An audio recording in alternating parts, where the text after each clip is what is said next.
Ciao ciao, buongiorno, come state tutti? আজকে আমি শিখব verbo sapere।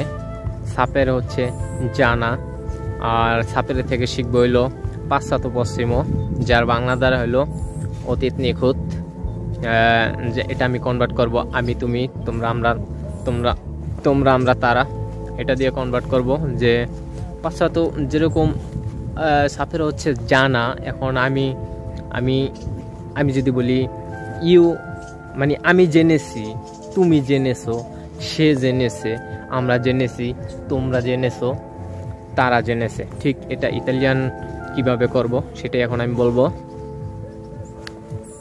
You O সাপুতো, you ও সাপুতো, আমি জেনেছি। তু আই সাপুতো, তুমি জেনেছো। lui lei ha saputo, সে জেনেছে। noi abbiamo saputo, আমরা জেনেছি।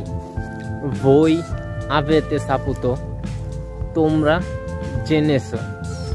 loro hanno saputo, তারা জেনেছে। মানে যেটা জানা শেষ সেটাই হচ্ছে passato prossimo। যেরকম আমি জেনেছি, সে জেনেছে, মানে জানা শেষ, সেটাই হচ্ছে passato prossimo। এখন আমি সেটাই করলাম, সেটাই চর্চা করলাম। আমার সাথে যদি কেউ চর্চা করতে পারে।